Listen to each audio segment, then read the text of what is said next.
G'day, Steel Nation. Welcome back to Steelers Nation Australia. My local time of 10:25 p.m. My Friday, your Friday too, actually. Your Friday in the morning as well. No real clear direction in this video, so people are like, oh, what's going on? I'm gonna click off. But that's all right. But I do want to give a big thank you to Bubba from Steelers Dynasty Podcast for filling in for me on the AFC North Roundtable.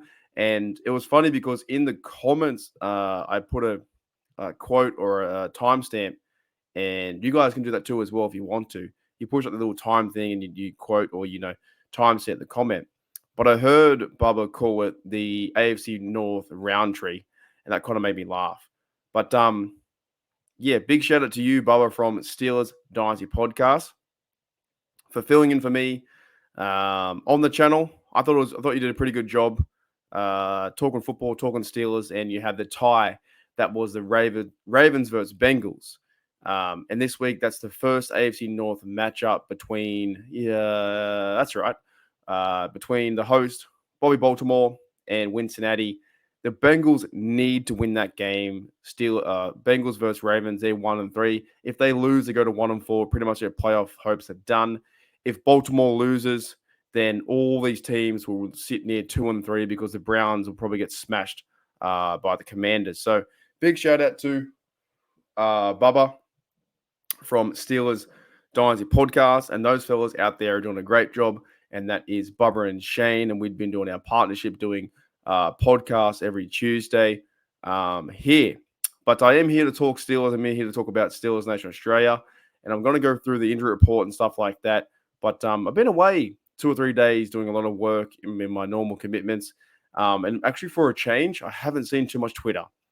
But I was thinking with the game coming up, Steelers versus Dallas, it's one of those ones where no matter who plays, you pretty much need to bounce back and get back to rhythm. But we've been hearing the talk around Davante Adams to the Steelers trading. They said that he had a choice or was thinking to go to the Jets. I think it's another Ayuk situation. I'm not getting my hopes up. I don't believe if you're going to spend all the money to get Adams here, this Steelers offense runs with, of course, it would be great to have another great receiver too. And Van Jefferson hasn't been providing that spark just yet, but Calvin Austin has, and George Pickens has in that sense. But we're a running football team. The thing is, this week though, Warren's out. That's not good. Cordero Patterson is out. Actually, I'll do it now. So we'll do it now, and we'll start talking about it. This week on Thursday, or this latest injury report is Russell Wilson is limited. So it looks like he might be limited the whole year. This could be Justin Fields' team to take over. Jalen Warren did not play. So that did not play twice in a row for Wednesday and Thursday. Depending with tomorrow's status and injury, looks like he could be out. So who's going to step up for him? Because Cordero Patterson also did not play with an ankle injury.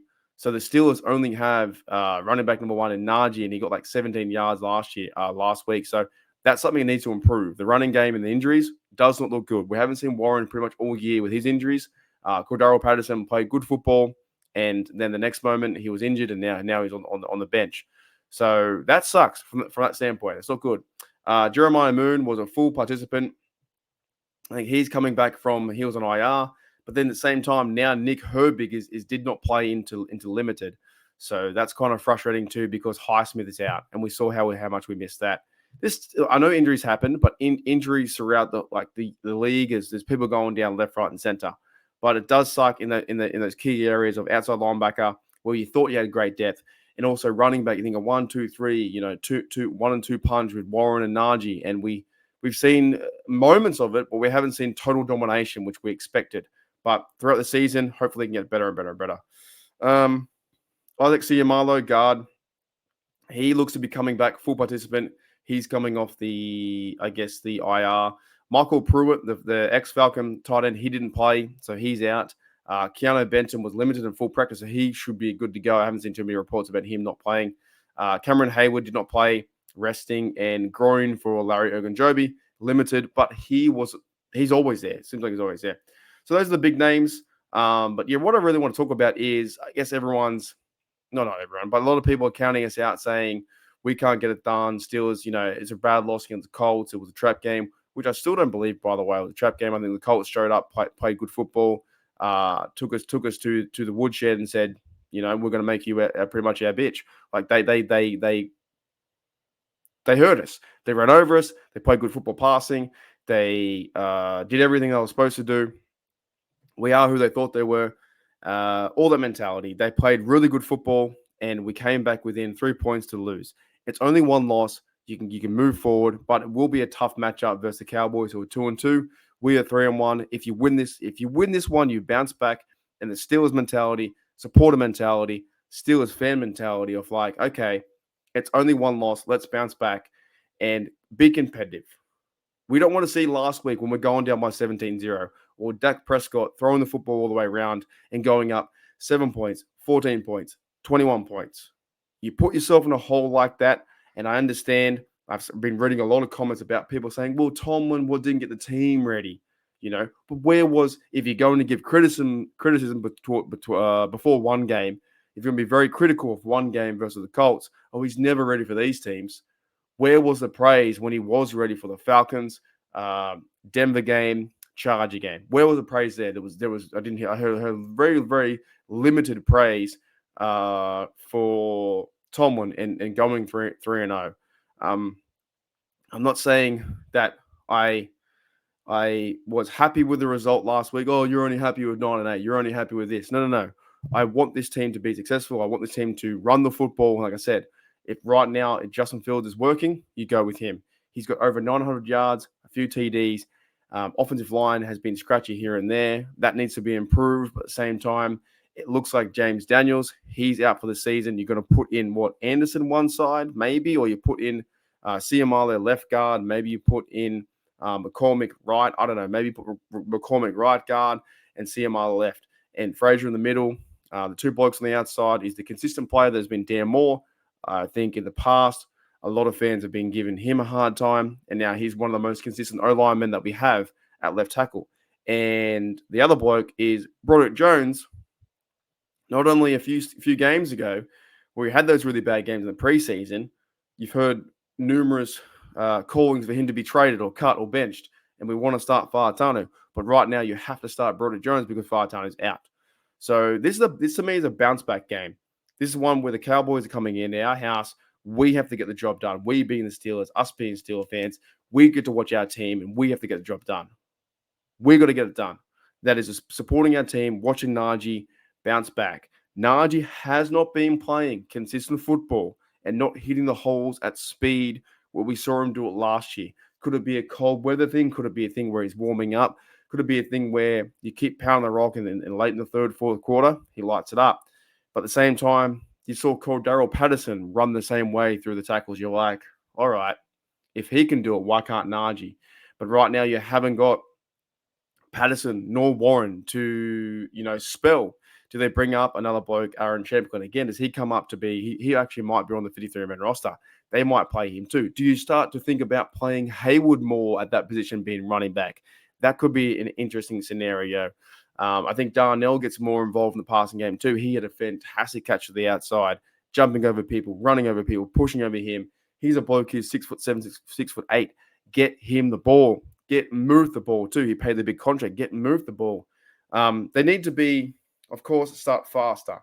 They need to score points and put pressure on the other team so our defense can start to feed. And we're not a team that can fight back, or we can to a certain degree, but not all the way. And we all, if you don't have that fumble last week, it's not 27-24, it's 27-27, or it's 31-27, where the Steelers come back in a scrappy game. But you can't afford to give the opposition team, that being the Denver, I must call them Denver Broncos, the Denver Broncos, the Dallas Cowboys, a 14-point lead. Just can't afford that. They've got players out too, Parsons, other blokes are out. Can't afford that, where you're giving them a free 14 points in the first quarter. Sunday Night Football need to come out firing, confident, fired up. I think this is one of those ones too where Tomlin and his team was a bit embarrassed for the result, how they played on offense. And you can't let it happen again. And you've got to bounce back and just think, okay, do what you do good, which is get some some quarterback design runs for Fields. If there is a spot where Fields is feeling pressure, roll out of the pocket, find Frymouth, roll out of the pocket, find Austin. You need to keep the play alive. And our receivers got to do a better job too. They need to be getting separation and getting first downs. And the overall offense has to do the overall offense, I think, needs to start a lot faster. It's not a team that is built or capable to win games coming back from 17-0, 21-0, 21-3. They need to go toe-to-toe, 7-7, something like that. But that's all easy to say. I'm a bloke in my room, talking Steelers. Hopefully you guys enjoyed this 10-minute episode. I'm looking forward to it tomorrow. Tomorrow, you're later on today. I'll do a live stream, catch up, have some good fun. And we're starting to get ready for the game that is Steelers versus Cowboys. I think we can go 4-1, improve our record.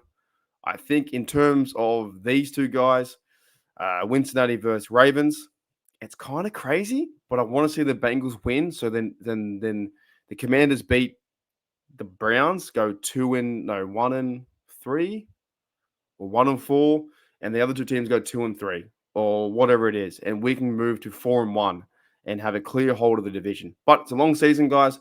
In the comments below, let me know if you're keen or excited. I definitely am. I'm heading to bed now at my local time, dude. 11 p.m. Been a long, long day. Love talking Steelers football, but it's a very long day. And I'll see you guys tomorrow for a live stream. I'll see you later.